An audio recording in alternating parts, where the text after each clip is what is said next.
Displasias de células plasmáticas. Linfocitos B altamente específicos, que tienen una función importantísima. Entonces, las discrasias se refiere a todas las alteraciones que hoy nosotros encontramos en las células plasmáticas. Bueno, los anticuerpos, no se olviden que las células plasmáticas son parte del sistema inmunológico, estimulan la producción de anticuerpos. Los anticuerpos tienen una parte que es las cadenas ligeras y otra las cadenas pesadas. Entonces, depende del anticuerpo y de la cadena ligera o pesada que produzcas para la formación de anticuerpo determinado. La molécula del anticuerpo muestra una estructura de cadenas pesadas y cadenas ligeras. Esas son las cadenas ligeras. ¿Cuáles son los tipos de anticuerpos? Son diferentes. El IgM tiene la forma de una estrella, el IgG tiene la forma de una Y, el IgA tiene como dos, es una cruz atravesada, el IgG y el IgD, el IgE y el IgD. Entonces, todos estos anticuerpos dependen de la reacción inmunológica frente a un agente, a una nox. Yo les he dicho, los tumores generan también reacciones antígeno-anticuerpo. ¿Cuáles son los tipos de mielomas que existen? Depende del tipo de anticuerpo. Este anticuerpo se llama también paraproteína. ¿Qué produce? Puede ser IgG, IgA o proteína de Best-Jones. Es una paraproteína específica.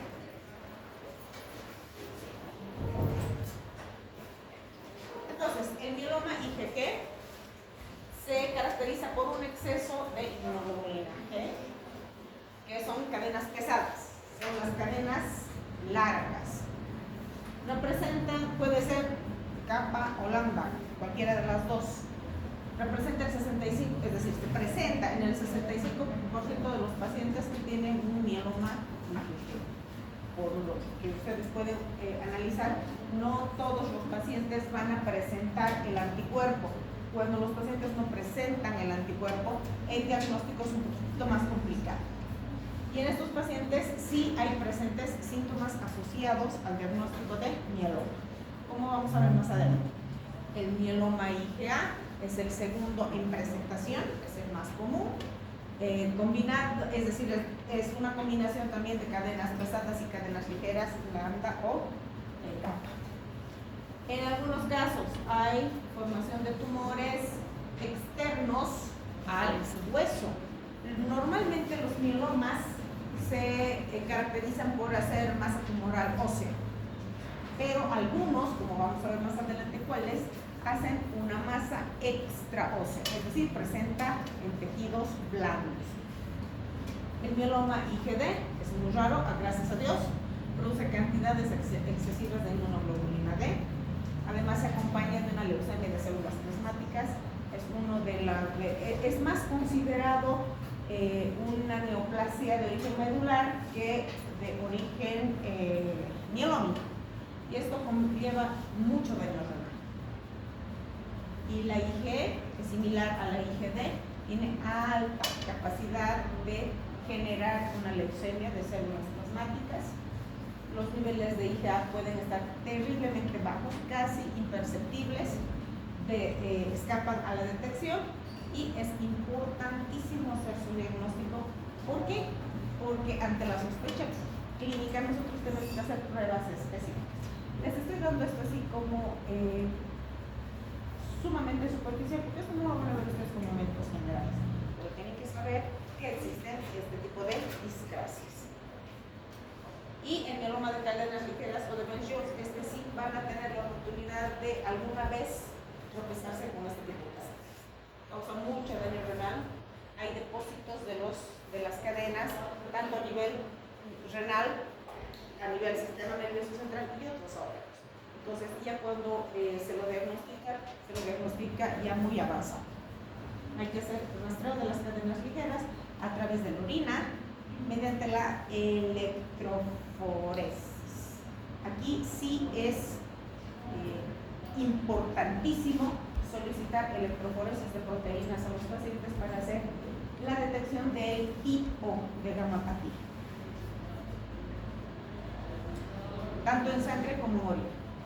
Y el mieloma no secretor es un tumor muy raro, es un caso casi aislado de todos, representa el 1 o 2% de los mielomas que se genera y produce muy poca o ninguna inmunoglobulina. Y obviamente por eso se la denomina no secretor, porque no genera ningún tipo de proteína. Como no hay pico monoclonal ni en sangre ni en orina, es más complejo hacer el diagnóstico. A veces pasa por alto y ya cuando lo diagnosticamos en una etapa muy avanzada. Y el mieloma IgM o macroglobulinemia de Wolfram. Este es un borderline. ¿Qué significa eso? Es una neoplasia benigna de comportamiento agresivo. Esto sí, eventualmente ustedes lo van a poder observar. Es un subtipo muy raro de mieloma que se relaciona más con el sistema linfático, es decir, una neoplasia del sistema linfático, y se la considera más una neoplasia de médula. Aunque pertenece a la familia de los mielomas, esto se lo trata como un linfoma. La amiloidosis de cadenas ligeras, esto sí, eventualmente ustedes tienen que hacer diagnósticos diferenciales. Son cadenas ligeras que se depositan en los tejidos como la piel, lengua, corazón, riñones, pulmones. A veces se hace el diagnóstico a través de la biopsia de estas estructuras, de estos tejidos, que a través de la electroforesis, ¿no? Y generalmente lo encontramos en el intestino, es el lugar más frecuente, porque el paciente cursa con periodos de diarrea muy importantes.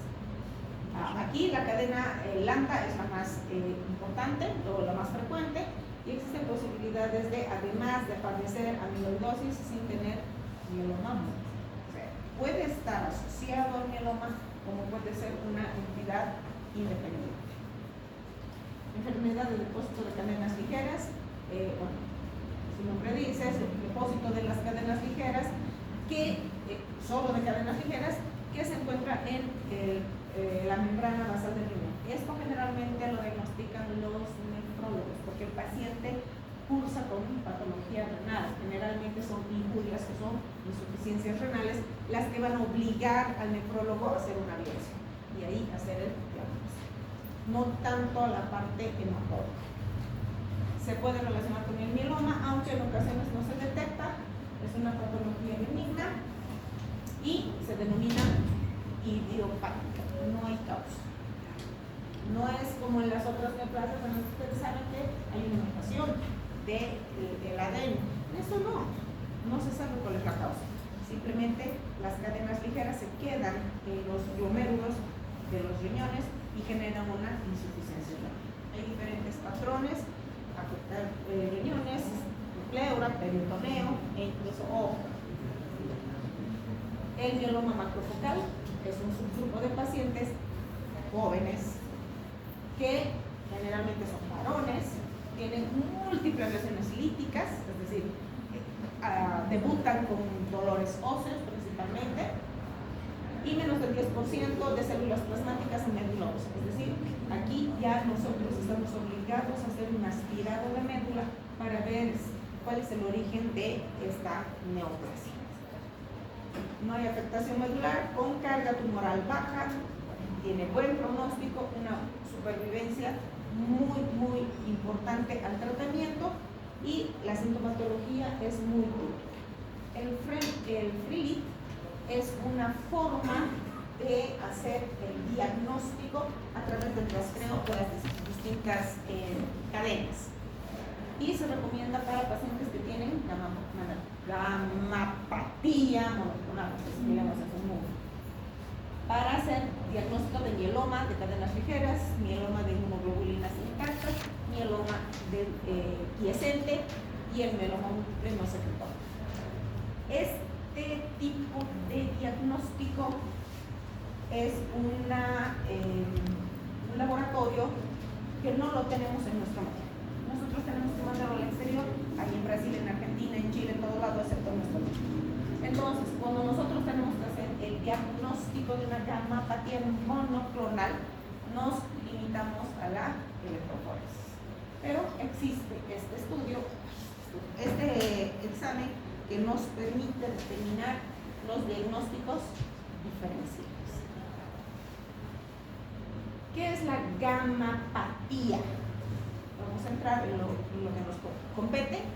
Es la expansión de un grupo único de células productoras de anticuerpos, en este caso de células plasmáticas. Hay un aumento de la inmunoglobulina o sus fragmentos, puede ser la inmunoglobulina o una de sus cadenas, ligera o pesada. Es de comportamiento muy agresivo. Una vez que se diagnostica, si está en etapa avanzada, el tratamiento es paliativo. Si está en una etapa inicial o en un lugar limitado a un tejido, todavía se le puede ofrecer algún tipo de tratamiento. El 15% se transforma en neoplasia maligna.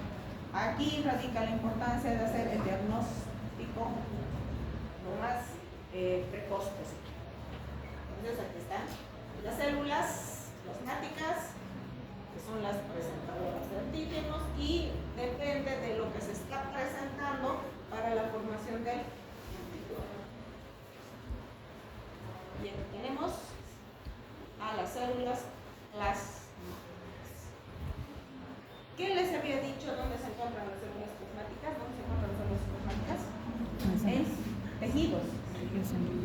¿Por qué esto está en sangre? Porque hay una destrucción visceral. Este es sangre periférica. Y este es un dibujito, pero este es sangre periférica. ¿Qué es el plasmocitoma óseo solitario? Es una neoplasia única ubicada en un sitio específico, hueso.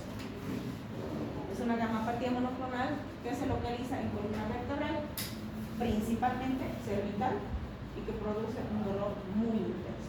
El paciente va, consulta con el traumatólogo le da antiinflamatorios, el dolor cesa, pero el tumor sigue creciendo. Por cualquier otro factor que conduzca a un aumento del dolor o una fractura, recién va al neurólogo y el neurólogo recién hace la biopsia. Para eso ya tenemos incluido meses. Hay que tener mucho cuidado con eso.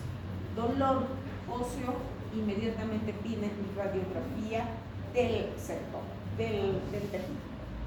Representa el 3 a 5% de las gamapatías monoclonales, menos mal que es un tumor poco frecuente. Es una lesión solitaria en hueso o puede presentarse en partes blandas. Les había dicho, no solamente, algunas gamapatías no solamente son de hueso, pueden presentarse en tejidos blandos. El plasmocitoma es uno de ellos. Las lesiones extraóseas pueden ser pulmonares, senos paranasales, orofaringe o piel. Hay una discreta elevación de la proteína M. Este tipo de tumor generalmente hiperexpresa o genera inmunoglobulina M.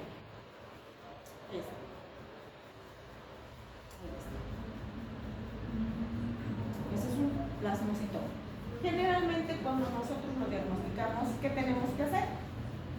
Pedir una gammagrafía ósea para ver si no se encuentra en otros huesos más.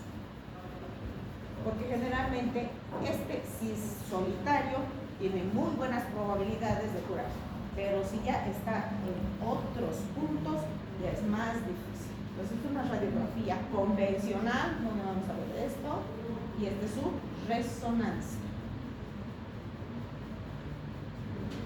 Esta es una radiografía convencional y esta es la resonancia.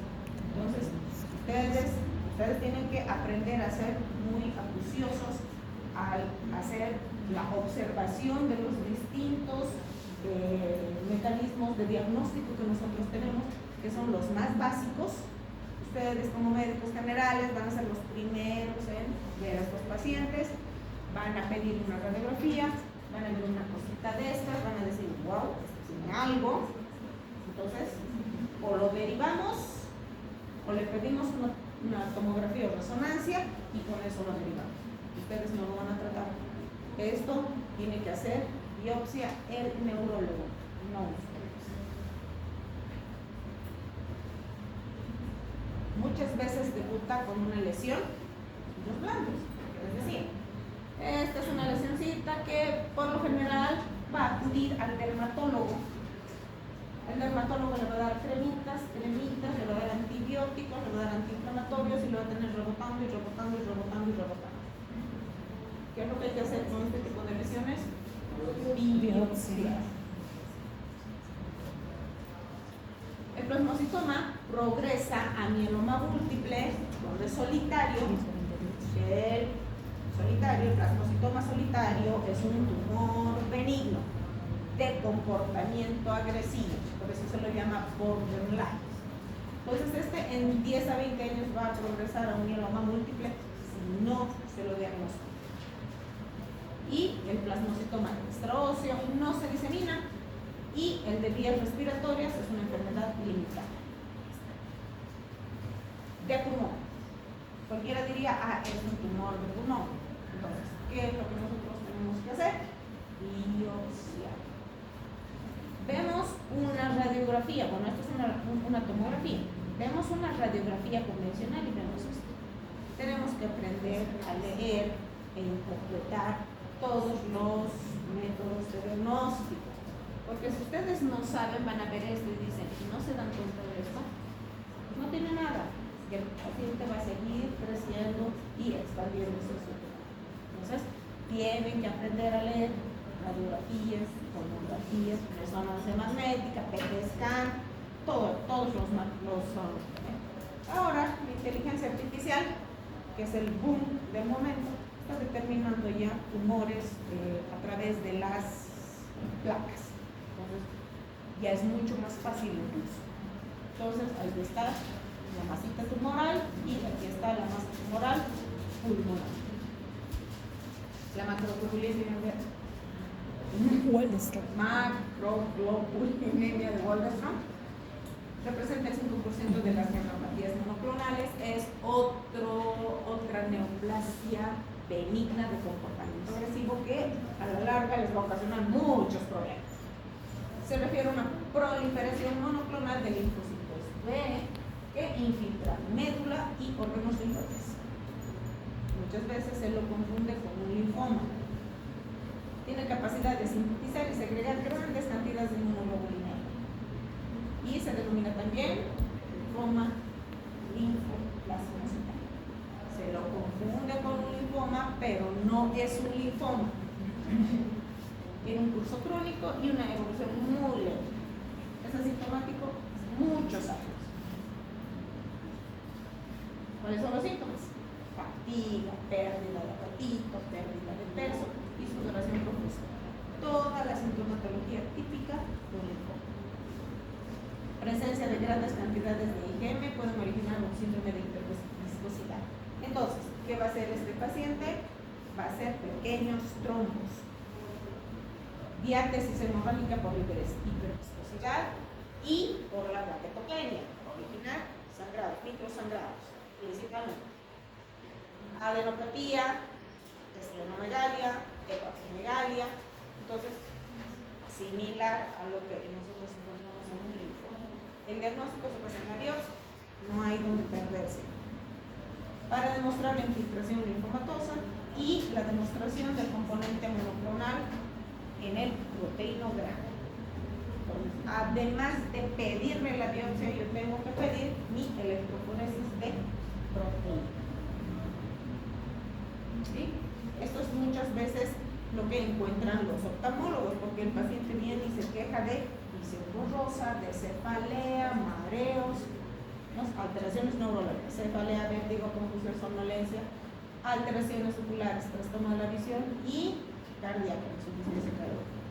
El oftalmólogo ve a través del fondo de ojo y ves que son microtrombos. Y el mieloma múltiple, que es lo que nos compete a nosotros diagnosticar, o por lo menos sospechar de esta neoplasia. Neoplasia de células plasmáticas productoras de una inmunoglobulina monoclonal que invade y destruye hueso y tejidos óseos. Entonces, nuestra médula lo que tiene que hacer es producir esto, que son células plasmáticas normales y forman parte del sistema inmunológico de los tejidos, en este caso del hueso. Pero por mutación o degeneración va a generar células alteradas con una hiperproducción de una inmunoglobulina o de uno de sus segmentos, una cadena ligera o una cadena pesada. Las células plasmáticas. Y aquí está mi mieloma múltiple,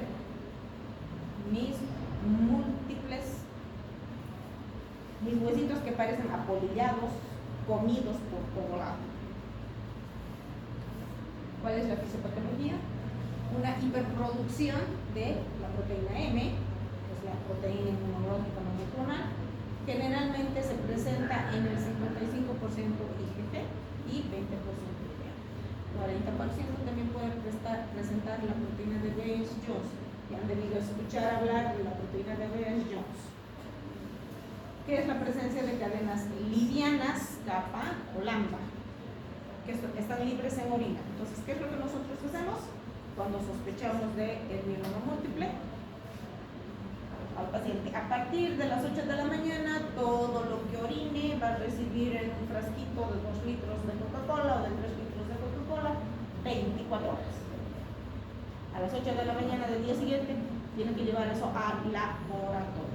Y ahí es donde le van a rastrear la proteína E o la proteína de Baines-Jones.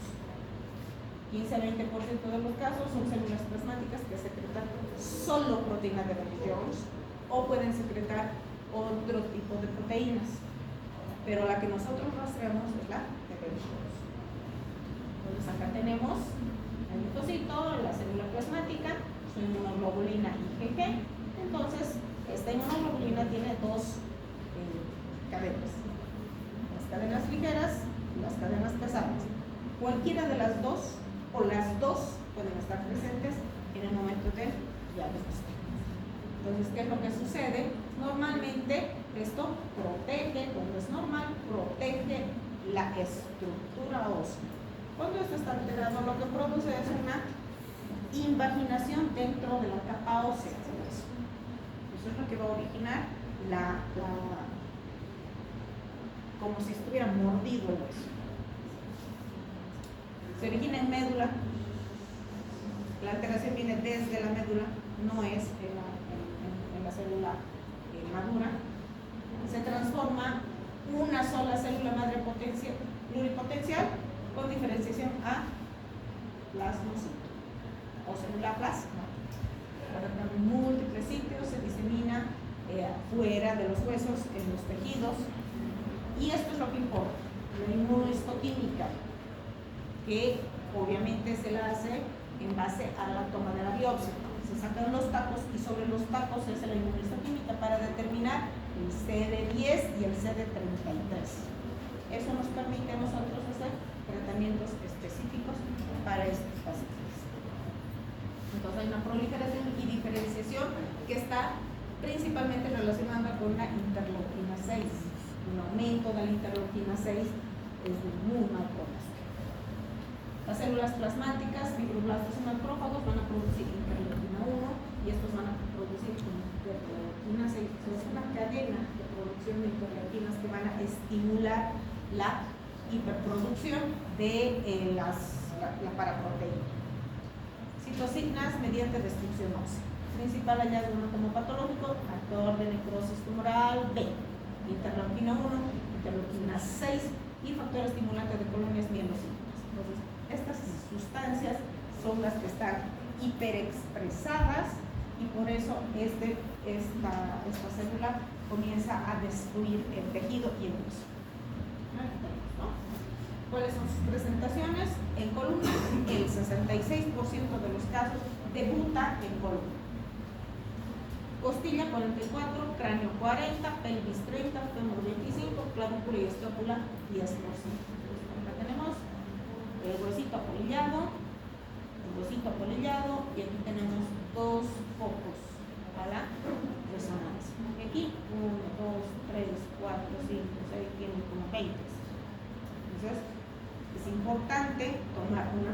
radiografía y en base a la radiografía ver si el paciente es candidato a una resonancia o no. Si es un tumor limitado, lo más adecuado es que entre cirugía y se saque ese fragmento de hueso. Entonces acá tenemos todo apolillado este pobre. Le falta todo un pedazo.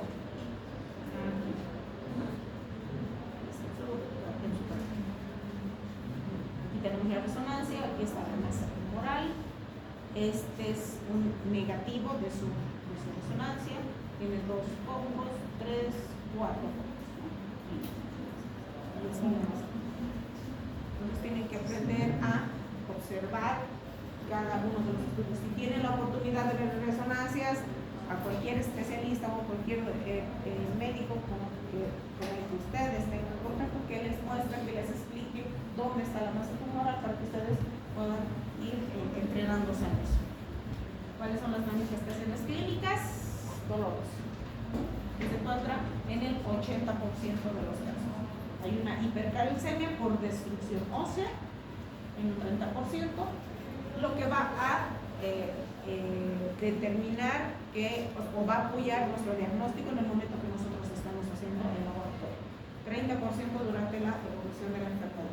Entonces sí tienen que pedir calcio. Es uno de los parámetros que nos determina el pronóstico del paciente. Hipercalcemia igual mal pronóstico. Fracturas patológicas, muchas veces el paciente viene con un intenso dolor que producto de una caída le ha limitado en la deambulación o manejar el miembro afectado, y en el momento que nosotros hacemos el diagnóstico es una fractura patológica, quiere decir que se ha fracturado en el punto de la lesión. Y esto, cuando se presenta en columna, puede llevar a lesiones articulares o a plegias, paraplegias, hemiplegias. ¿Dónde está? Pues está todo carcomido. Y generalmente el paciente viene así, con un desplazamiento de la fractura. Otras manifestaciones, anemia. Eso tienen que tener muy en cuenta, porque ustedes van a ver los laboratorios del paciente.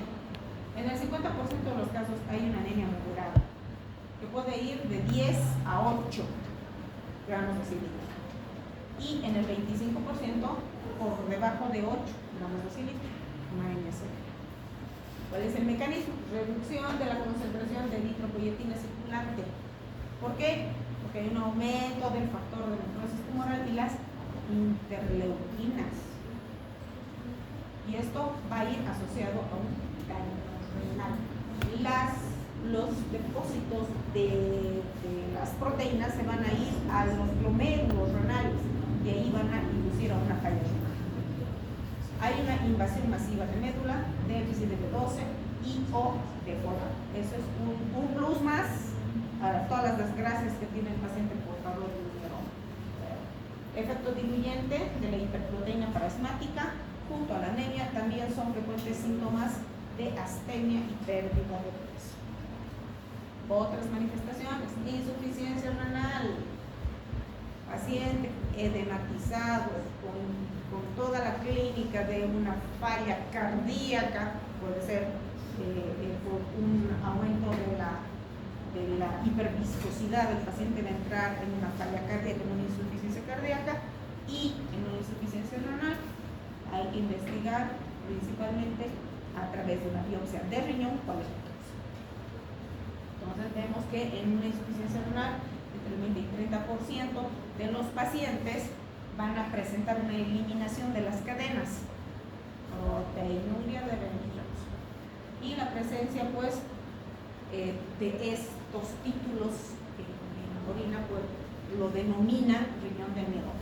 Es típico de los pacientes portadores de miedo. Hay una hipercalcemia, hiperuricemia, deshidratación, infecciones urinarias a repetición.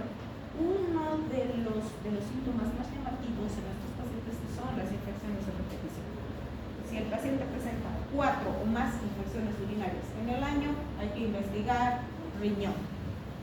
Una hiperviscosidad, amiloidosis e infiltración tumoral. Las manifestaciones son la primera causa de mortalidad. Pueden ser bacterianas, pueden estar localizadas en pulmón o en vías urinarias, pero también pueden ser virales, sobre todo herpes o fúngicas. Paciente que tenga signos de una infección por hongos, o es portador de HIV, portador de un trasplante, es un paciente con una inmunopatía de larga data o es portador de una neoplasia. Entonces tienen que hacer diagnósticos diferenciales. Otras manifestaciones, el síndrome de hiperviscosidad, como les decía, lo que nos va a ocasionar diatesis hemorrágica, una hepatomegalia, esplenomegalia, y puede estar localizado en otros tejidos que no sean necesariamente hueso. Los exámenes complementarios, proteinograma, donde voy a ir a rastrear mi proteína de Bence-Jones. Y voy a ver cuál es el que se manifiesta, cuál está hiperexpresado. Los mielomas IgM son muy raros, entre el 10 y el 15% son cadenas pesadas, o son solo cadenas ligeras, o son solo cadenas de Bence-Jones, o pueden estar presentes todas. Electroforesis de proteína, este es mi diagnóstico: detección, identificación y cuantificación de las proteínas. Entonces, cuando yo les pregunte en su examen, ¿cuál es el diagnóstico del mieloma múltiple o cuál es el método diagnóstico más efectivo del mieloma múltiple?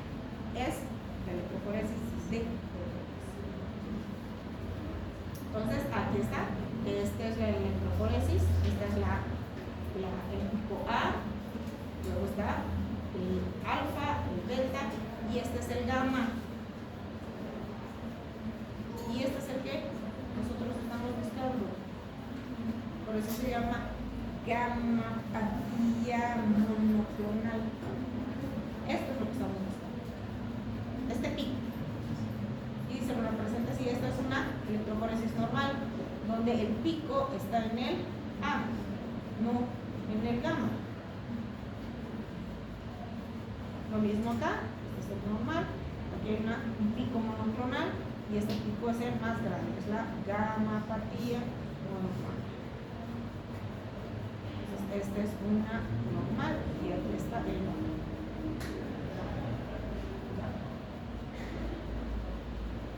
Bueno, es la proteína de Bence-Jones, es la estructura de la proteína de Bence-Jones.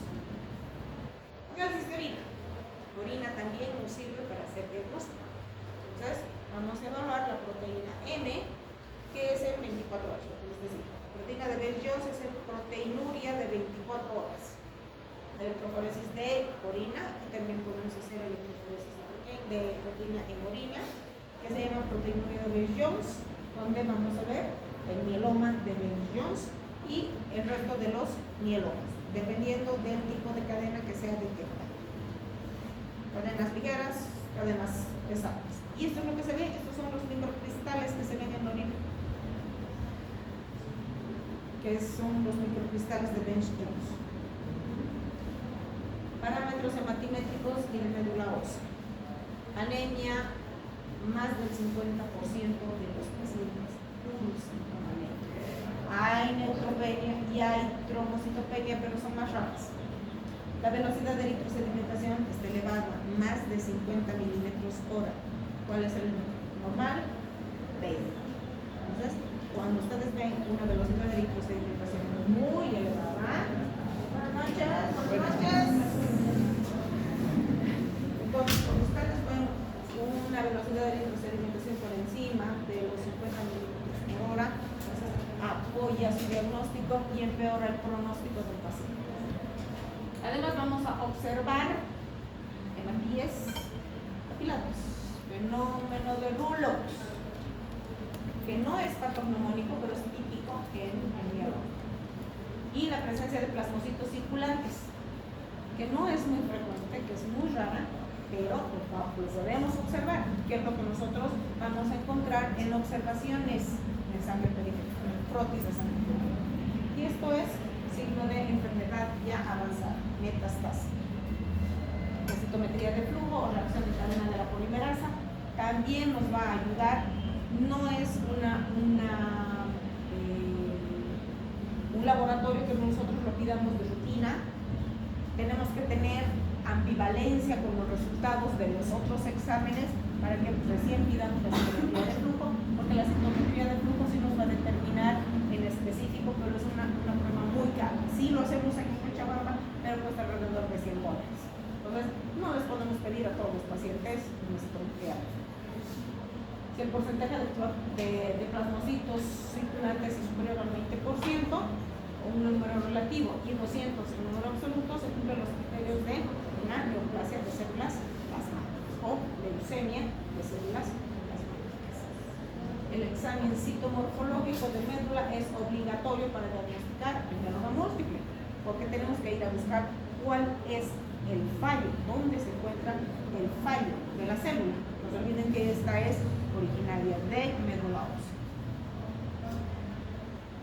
Cuando hay un infiltrado superior al 10%, promedio 50 o cifras inferiores, no se descarta el diagnóstico. Pero sí, lo que nosotros tenemos que hacer es demostrar la presencia de las células monoclonales. La biopsia de médula es obligatoria. Refleja el grado de infiltración y además proporciona información pronóstica. Si el paciente ya está comprometido a nivel del sistema medular, ya no hay nada que hacer. Estas son mis células plasmáticas. Ustedes pueden ver estas bolas de acá, son patognomónicas. Estos cuerpos se llaman cuerpos de Russell. Estos de acá se llaman tucha, que son típicos del mieloma múltiple. Entonces, ¿qué es lo que vamos a ir a buscar en una biopsia de médula? Son estas estructuras dentro de la célula plasmática. Y como pueden ver, es una célula indiferenciada. Y obviamente sobre esto nosotros tenemos que pedir la inmunohistoquímica para determinar qué tipo de receptores tiene.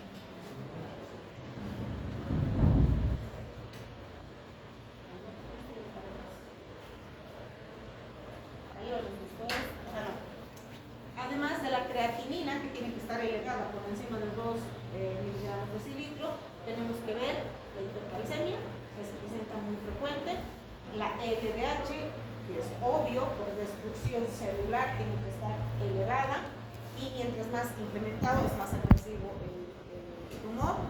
Otro marcador tumoral que nosotros tenemos para hacer el diagnóstico, ver el pronóstico del paciente, es la beta-2 microglobulina. No se olviden que la beta-2 microglobulina nos hace diagnóstico de linfoma. Entonces, si tiene grandes cantidades de beta-2 microglobulina o muy elevada la beta-2 microglobulina, es de peor pronóstico. Ya estamos hablando de una neoplasia de células plasmáticas. Una hipoalbuminemia también es un mal pronóstico, un factor de mal pronóstico.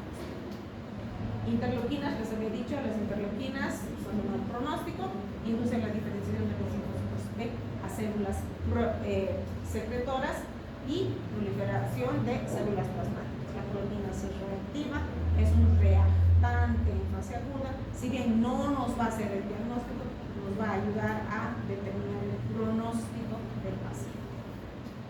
Y está aumentado en un 40%. El valor de la proteína C reactiva es un factor pronóstico adverso. Estudios especiales.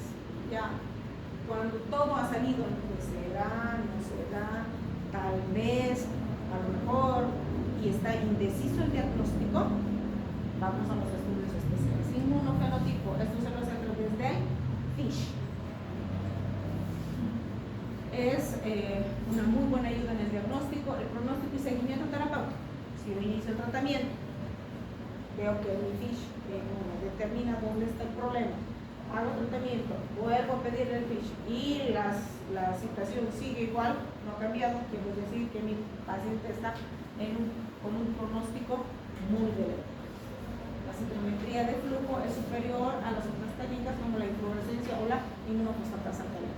Es mejor, pero es más caro. Ya les he dicho, nosotros para pedir una citometría de flujo tenemos que tener todos los parámetros en un nivel que no nos dé diagnósticos. Recién pedimos la citología, la expresión antigénica del CD38 a través de la biopsia, en específico de células plasmáticas, con sobreexpresión, presencia de CD56, 13, 33 y 17. CD20 positivo y CD45 positivo, peor pronóstico, pero nos permite utilizar anticuerpos monoclonales, lo cual le permite al paciente un tiempo libre de enfermedad un poco más que si no le diéramos nosotros esos medicamentos. Aquí, y otra cosa. El CD44 se asocia a enfermedad extramedular. Bueno, ya habíamos visto los criterios de diagnóstico. ¿Cómo nosotros laboratorialmente podemos decir cuál es el pronóstico del paciente? Pues a través de lo que nosotros vemos en su laboratorio y su química sanguínea. Vamos a ver anemia con una reducción de por lo menos 2 gramos decilitro, su valor normal. Si ese paciente entró, por decir, con 12 gramos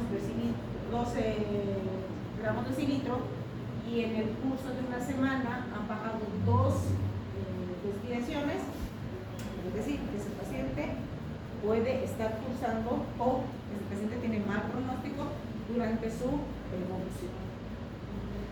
La hiperglicemia mayor a 10 gramos decilitro por encima de lo normal. Hipercalcemia con 10 miligramos por encima de lo normal.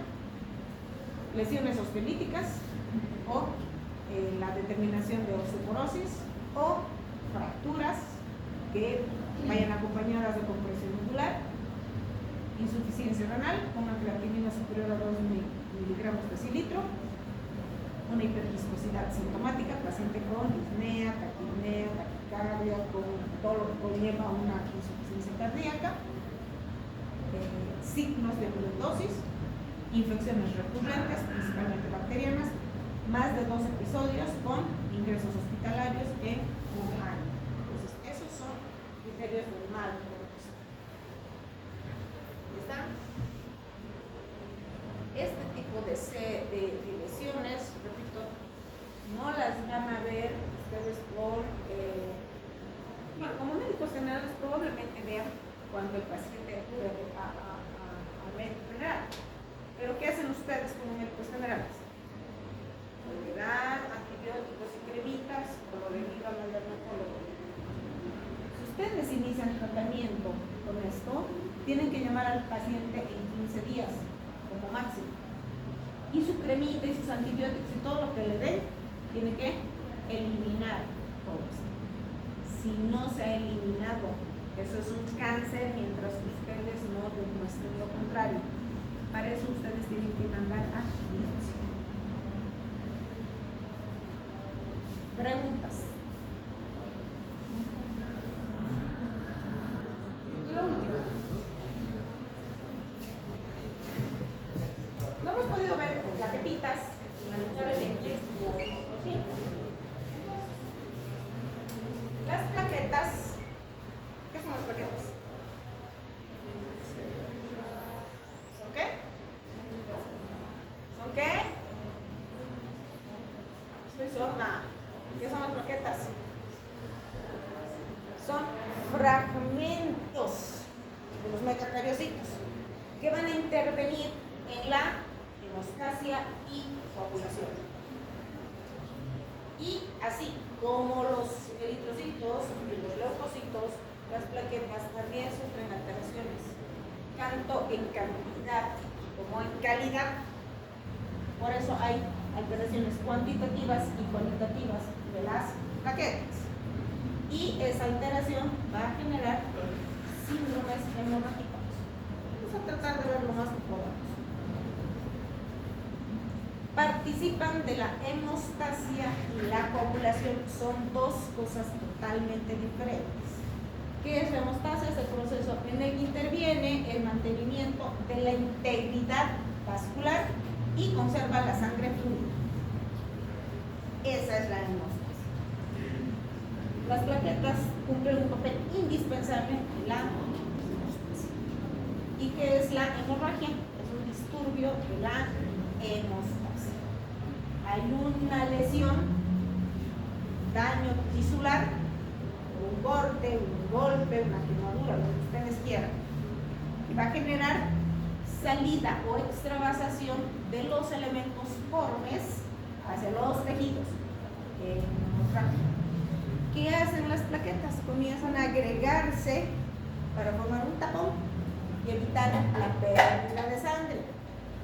Además que forma parte de todo un proceso fisiológico como una vasoconstricción, liberación de citocinas, liberación acarrea otras células sanguíneas como son los neutrófilos y forman un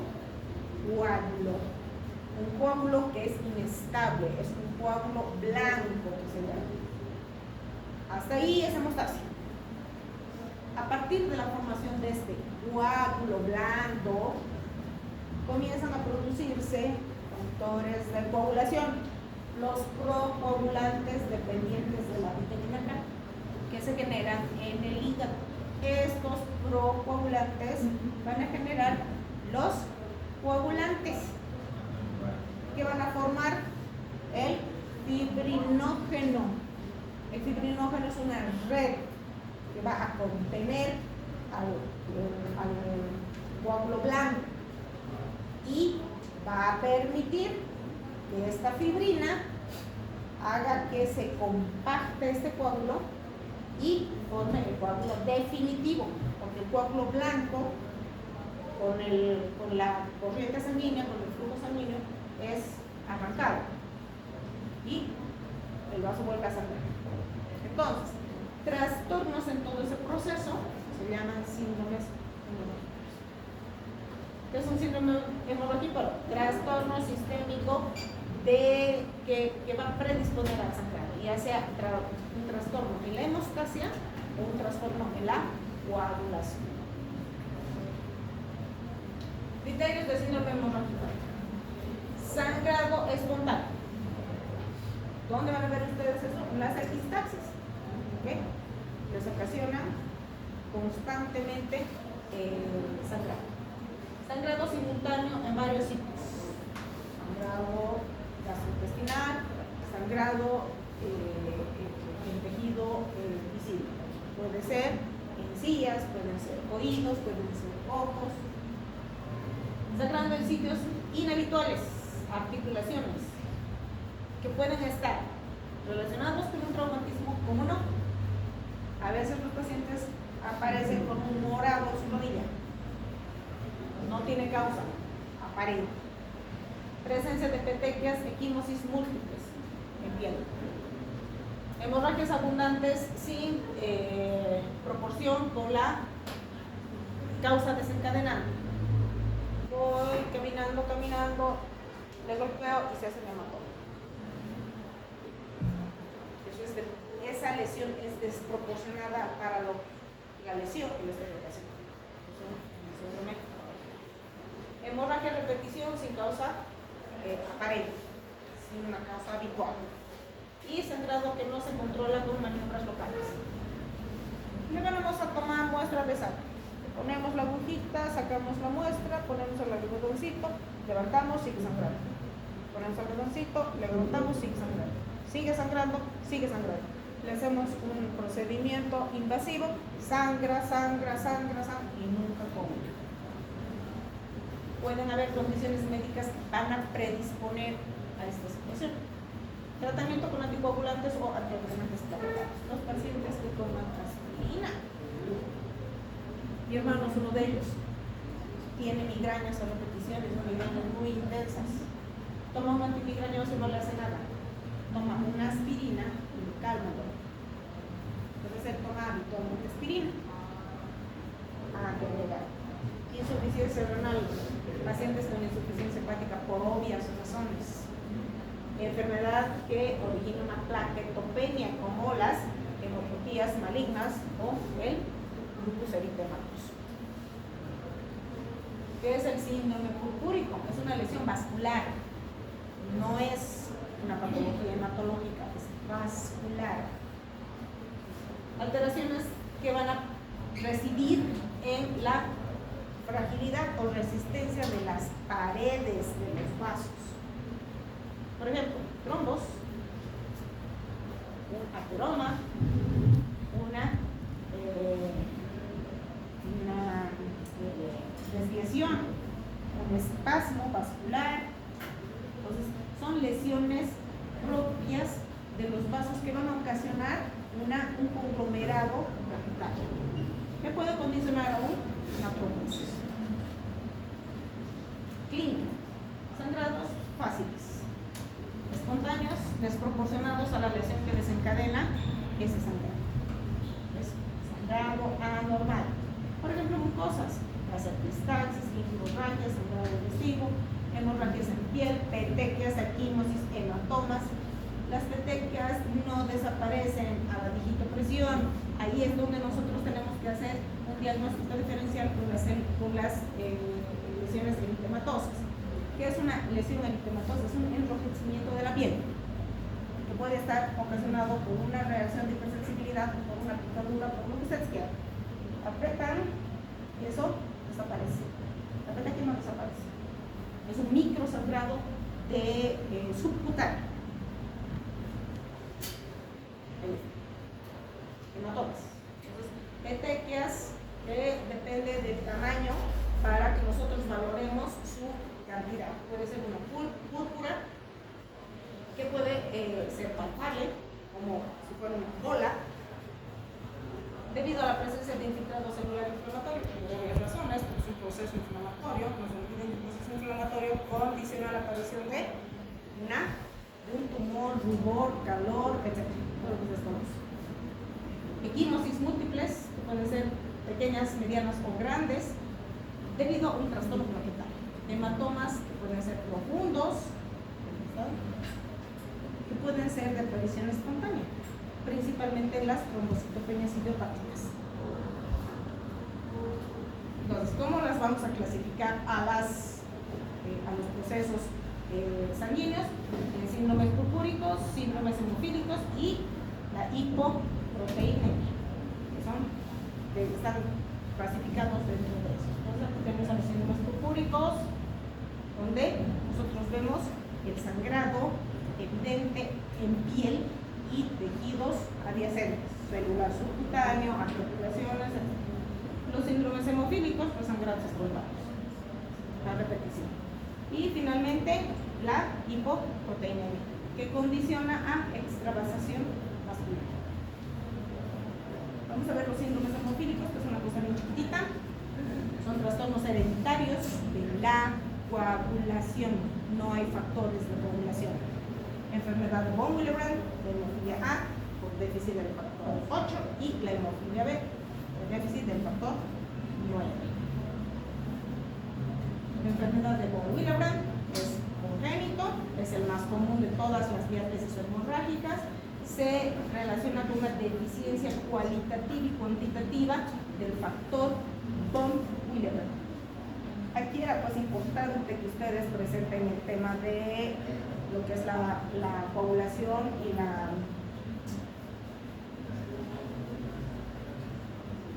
hemostasia, porque uno de los factores más importantes tisulares es el factor von Willebrand. Este factor von Willebrand va a permitir que se exponga el colágeno y va a hacer que la plaqueta venga y se pegue a esa lesión. Hagan de cuenta que el factor von Willebrand es el pegamento entre la plaqueta y el fibrinógeno, más o menos. Entonces hay una deficiencia de este factor, por lo tanto la plaqueta no se pega, no se forma el coágulo blanco. Es de una herencia autosómica dominante y es una de las menos frecuentes, la recesiva. Se clasifica en tipo 1, que es la más frecuente, por déficit del factor von Willebrand parcial, es un déficit parcial. Y obviamente esto va a llevar a una menor síntesis de los factores de coagulación. El tipo 2, hay alteraciones cualitativas, hay una disminución del dímero de, por eso,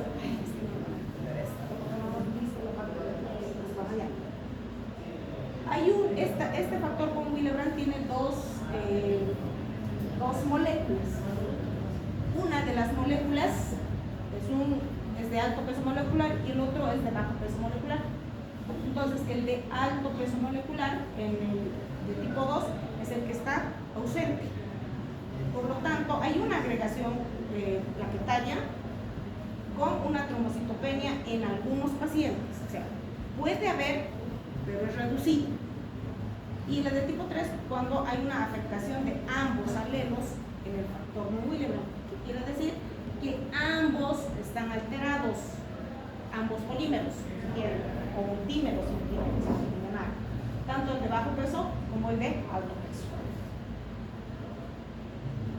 ¿Cuál es la clínica? Hemorragias constantes, mucocutáneas, salvo en el tipo 2 y el tipo 3, que puede ser un sangrado de tejidos blandos e incluso de tejidos profundos. Generalmente se presentan en las articulaciones. Para hacer el diagnóstico se requiere una disminución de la actividad del factor von Willebrand. Para eso nosotros tenemos un laboratorio. Nuestro laboratorio común y silvestre que tenemos en los hospitales, ellos hacen tamizaje del factor von Willebrand. Entonces hay una disminución de la actividad de este factor, hay hemorragia y hay historia familiar. Entonces, cuando yo le pregunto a la familiar, ¿hay alguien más en la casa que sangre de semana? Sí, mi tío, mi abuelito, mi mamá, mi hermano, pues sí. Entonces hay antecedentes familiares de sangrado espontáneo. Entonces es uno de los criterios. Luego, mi clínica hemorrágica, epistaxis, gingivorragia, otorragia, sangrado digestivo, es otra causa. Y obviamente mi laboratorio me va a decir una disminución de la función del tratamiento. En el tipo 1 y el tipo 2 simplemente se da la desmotresina. Con eso mantenemos al paciente estable. No lo vamos a curar porque es una alteración genética, pero lo vamos a estabilizar. Vamos a evitar que esos sangrados sean muy frecuentes, los vamos a alargar. Si el paciente ha sangrado demasiado, pues lo vamos a tener que transfundir. ¿Y qué vamos a transfundir? ¿Vamos a transfundir sangre? ¿Qué vamos a transfundir? Coagulantes, los factores de coagulación. En el de tipo 2 ya, o de tipo 3, ya tengo que darle el factor von Willebrand al factor von Willebrand. Se puede aislar el factor von Willebrand. Y los antifibrinolíticos son útiles siempre como tratamiento coadyuvante. La hemofilia A y B, que se caracterizan por un déficit o ausencia en la función del factor 8, hemofilia A, y 9, hemofilia B. La hemofilia C es causada por una deficiencia del factor de coagulación 11. Es menos frecuente, es muy rara. Las más frecuentes son las A y B. La hemofilia A es 5 a 6 veces más frecuente que la B. Se produce por mutaciones del gen que produce el factor 8 y o del factor 9 en el cromosoma X. Es decir, los varones portadores no me hacen la enfermedad, las mujeres me hacen la enfermedad.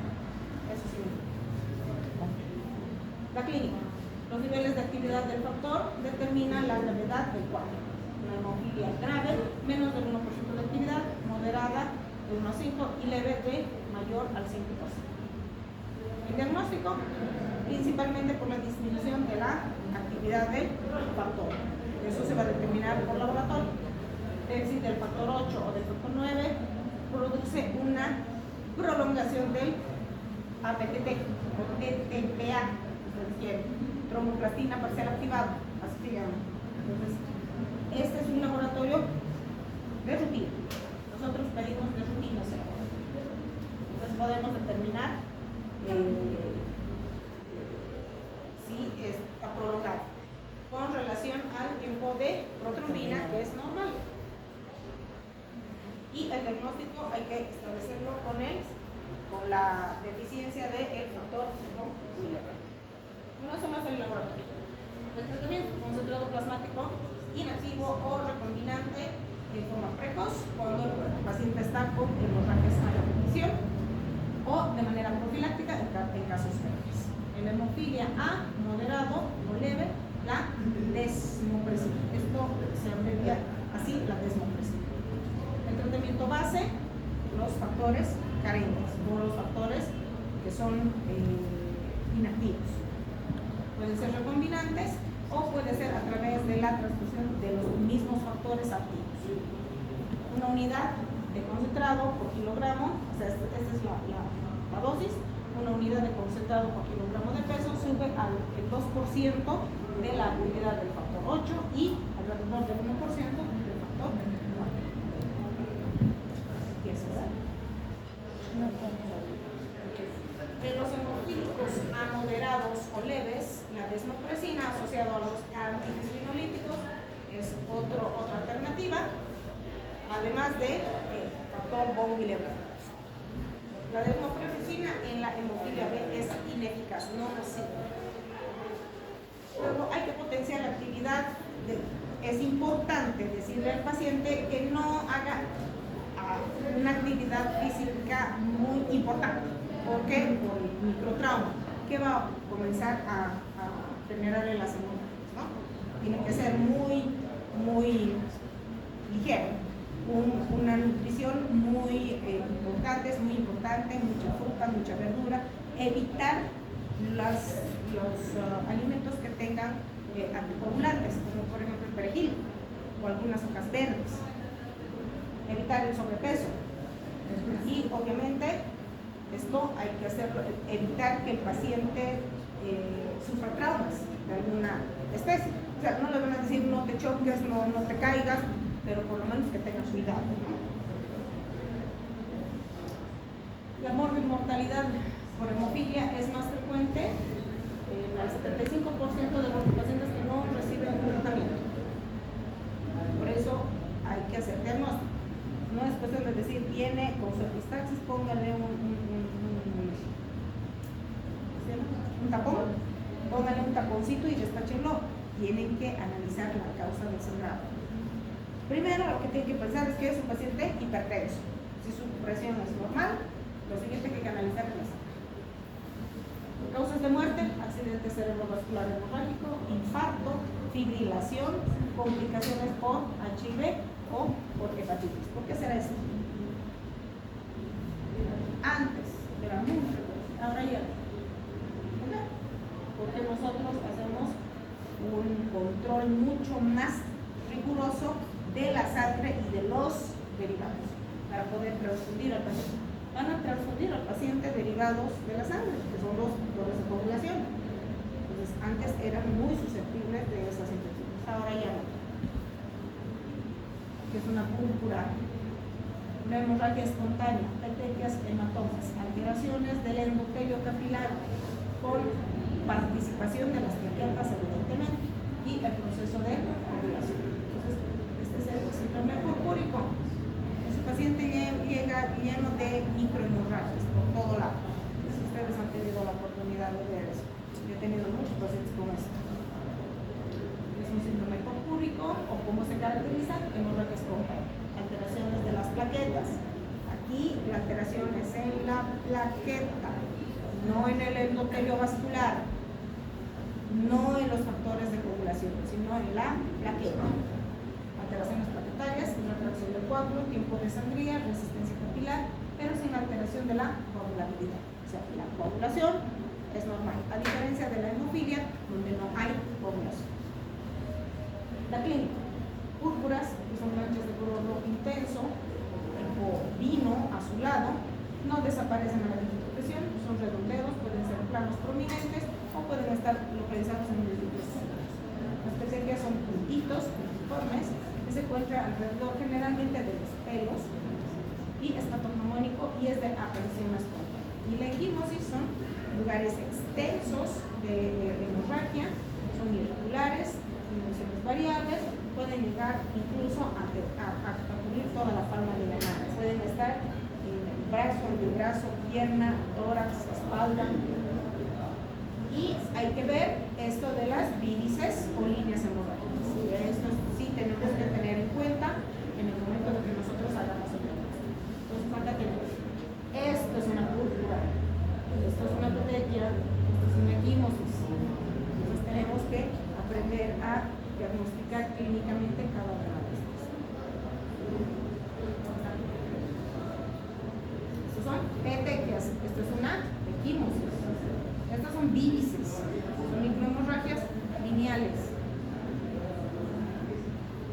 examen físico, tenemos que ver cuáles son primarias, cuáles son secundarias, cuáles son los desencadenados, cómo se desencadenan estas hemorragias, localización, dónde se ha iniciado, cuándo se ha iniciado, si ha sido de inmediato de haber sufrido el trauma o ha sido mucho después, y qué medidas se han